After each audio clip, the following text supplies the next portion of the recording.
내년에는 중국산 핵심 광물은 사용을 하게 되면 IRA 법안 적용을 못 받습니다. 그러면 리튬 관련주들이 주가는 좀 더 먼저 움직일 수가 있잖아요. 지금 조정이 나올 때 가장 대표적인 리튬 관련주가 포스코홀딩스입니다. 횡보를 할 때는 분할 매수도 충분히 가능하다 설명을 드리고요.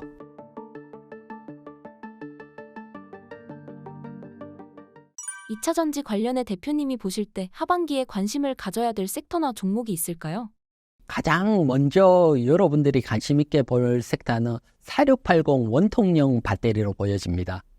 4680 원통형 배터리를 보게 되면 일단 테슬라 관련해서 보통 공장들도 중국 애들이 배치를 하고 이렇게 왔는데 7월달 중국 매체에서 테슬라가 중국 업체들 배제를 하고 있다. 이런 뉴스들도 나왔고 그다음 이제 하반기 LG에너지솔루션이 테슬라의 4680 원통형 배터리 공급을 한다. 요런 얘기도 나오고 이제 오창 공장에서 원통형 배터리 생산을 하고 애리조나 공장에서는 공장 건설도 하고 있다. 요런 측면에서 본다면 4680 원통형 배터리에 관심을 가져야 되고요. 그러고 또 관심을 가지면 다양한 종목들 중에 어떤 종목이 관심을 가지느냐 보면 최근에 2분기 실적 발표를 했기 때문에 4680 원통형 배터리 관련주에 대해서도 제가 실적 통계를 냈거든요. 실적을 한번 보도록 할게요. 실적을 보게 되면 먼저 대장주인 TCC 스틸 같은 경우는 아직은 실적이 좋아진 건 아닙니다. 기대감으로 주가는 상승을 했지만 작년 2분기 때 68억인데 올해 2분기 47억으로 아직은 좋아진 건 아니고요. 물론 이게 원통형 배터리가 막 양산이 되면 그때부터 실적이 좋아질 거라는 기대감은 살아있지만 아직은 실적 측면에서 보면 감소를 하고 있다. 주가는 상승을 했고 실적은 감소했기 때문에 고평가 영역이다. 이렇게 설명을 드리고요. 동원 시스템즈 같은 경우는 작년에 비해서 올해 2분기도 영업이익이 한 18% 증가를 했고 PER로 보더라도 한 10배 정도 낮은 위치다. 그래서 원통형 배터리 중에 동원 시스템즈 또 이쪽은 LG에너지솔루션 쪽에 납품이 되는 쪽이니까요. LG에너지솔루션 향이다. 그런 측면에서 보면 충분히 관심을 가져도 되지 않을까 이렇게 보이고요. 그 다음 4680 원통형 배터리 검사 장비인 이노메트리도 영업이익은 증가를 했는데 매출액을 보면 매출액이 한 절반 정도로 감소를 했습니다. 이 얘기는 기업 활동에 따라서 영업이익이 증가했는 것보다는 자구 노력에 따라서 영업이익이 살짝 좋아졌기 때문에 아직은 관심을 가질 때는 아니다. 이렇게 설명을 드리고요. 따라서 지금 TCC 스틸이나 동원 시스템 이노메트리는 LG에너지솔루션 관련주다 보시면 되시고 이쪽 외에 삼성 SDI 관련주 쪽을 보면 필에너지와 상신 EDP가 있는데 필에너지 같은 경우는 영업이익이 크게 증가를 했습니다. 작년 2분기 42억에서 올해 77억으로 약 83% 증가를 했고 매출액도 한 2배 정도 크게 증가를 했기 때문에 기업이 좋아졌다. 이렇게 볼 수가 있고요. PER도 한 10배 정도니까 LG에너지솔루션 말고 삼성 SDI 쪽 관련주로는 필에너지에 관심을 가질 수 있다. 이렇게 설명을 드리고요. 상신 EDP는 오히려 감소를 크게 했기 때문에 관심을 두기는 어렵고요. 따라서 4680 원통형 배터리 중에서는 동원 시스템이나 필에너지 또 우리가 기본적으로 생각을 해야 될 건 여러분 2차 전지는 기본적으로 지금 업황 둔화 속에 있기 때문에 관심을 가지고 반등이 나오면 일정 부분 수익 실현을 한다 생각을 하고 반등을 노린다 생각을 하고 관심 있게 지켜보시고요. 추세 상승은 아직 시간이 필요하다 보이고요. 따라서 제가 지금 설명을 드린 동원 시스템이나 필에너지도 반등을 노려보시라 설명을 드릴게요. 그 다음에 동원 시스템 차트로 보게 되면 2015년도에 워낙 크게 상승을 했다가 현재 오랫동안 횡보를 했거든요. 횡보를 했기 때문에 충분히 한번 움직일 수 있는 타이밍 정도에는 와 있다. 대신 추세적으로 다시 상승을 하기에는 2차 전지 업황이 돌았어야 되니까 그 돌아서는 시점 그거 한 내년쯤 보니까 올해는 반등 정도로 노리고 또 조정이 나오면 내년에서는 한번 매수를 해서 추세적인 보유도 가능하다 설명을 드리고요. 필에너지도 보게 되면 주봉 차트인데 올해 조정을 받아 있거든요. 그래서 보면 올해 4월 정도에서부터 해서 지금까지 조정을 훅 받았고 2분기에 호실적이 나왔거든요. 그러면 충분히 반등 정도는 노릴 수 있는 구간이다. 이렇게 설명을 드릴게요. 그 다음에 또 관심을 가질 수 있는 건 역시 핵심 소재입니다. 핵심 소재 일단 리튬 가격을 한번 보도록 할게요. 리튬 가격을 보게 되면 사실 리튬 가격이 지금 제가 좀 길게 해서 봤는데 2024년 이후에 이렇게 보면 연초에 반등이 나오다가 다시 조정이 나왔습니다. 그러면서 소재 산업들도 어떻게 보면 좀 어려움을 겪고 있다. 이렇게 설명을 드릴 수가 있는데 대신 내년이 되면 이 리튬 가격도 차별화가 생길 수 있습니다. 내년이 되면 여러분 중국산 핵심 광물은 사용을 하게 되면 IRA 법안 적용을 못 받습니다.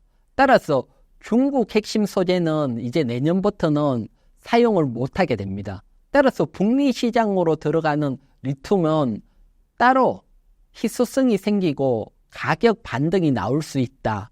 이렇게 설명을 드릴게요. 그러면 리튬 관련주들이 이제 뭐 내년이면 얼마 안 되고 주가는 좀 더 먼저 움직일 수가 있잖아요.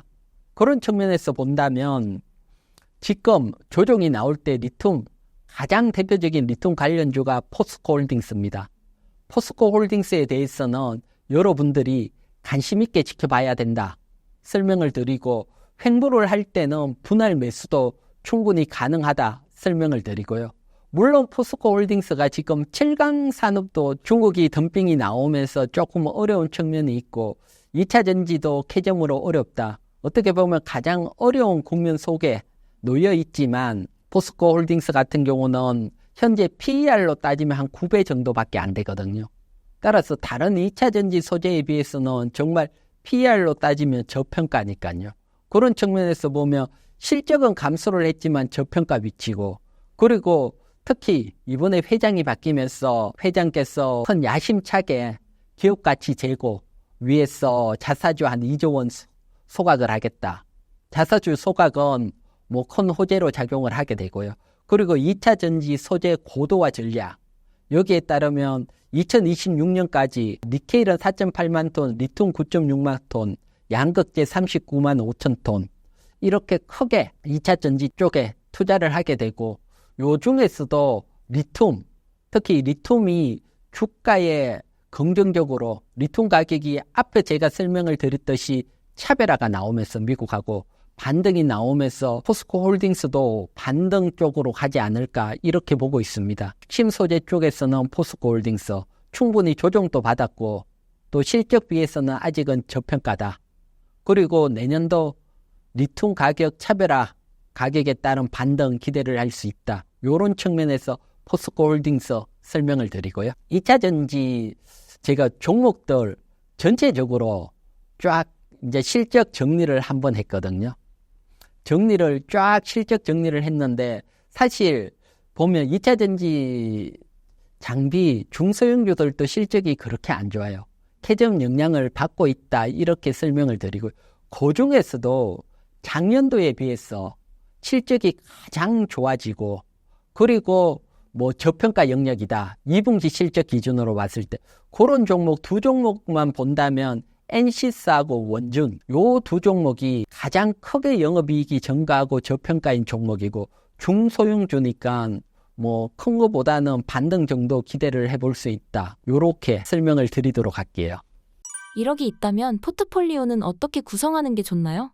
제가 이제 판단을 할 때는 일단 대형주 쪽에 한 60%, 나머지 40%는 중소형주의 비중을 조금 높이는 이유는 연말로 가면서 검토세가 유예되면서 그동안 안 움직였던 중소형주들이 움직일 걸로 보고 또 금리 인하기에 따라 미국 시장 보더라도 중소형주인 러셀 지수가 반등을 하고 있거든요.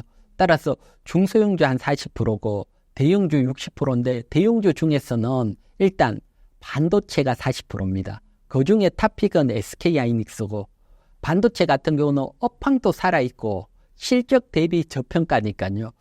큰 대형주 중에서는 이렇게 업황 좋고 저평가인 영역은 반도체가 어떻게 보면 유일하다 이렇게 보여지니까요. 그래서 저평가 찍고 내년도 업황 좋아지고 실적 좋아질까지 고려를 한다면 SK하이닉스의 한 40% 정도 비중을 조금 한쪽에 실른다 생각을 하시고요.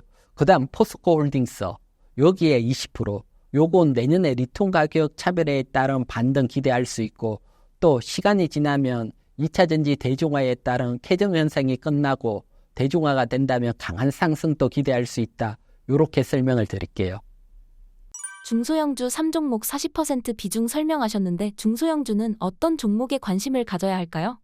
네, 중소형주 같은 경우는 일단 중소형주들은 사실 업황이나 또는 섹터 이런 거하고 무관하게 개별적으로 움직이는 경우들이 크거든요. 그래서 개별적으로 보면 공시를 통해서 여러분들이 선택을 할 수 있습니다. 그러면 어떤 공시에 관심을 가질 수 있냐, 어떤 공시가 나온 종목이냐 보면 여러분 최대 주주가 자녀에게 정려를 한다.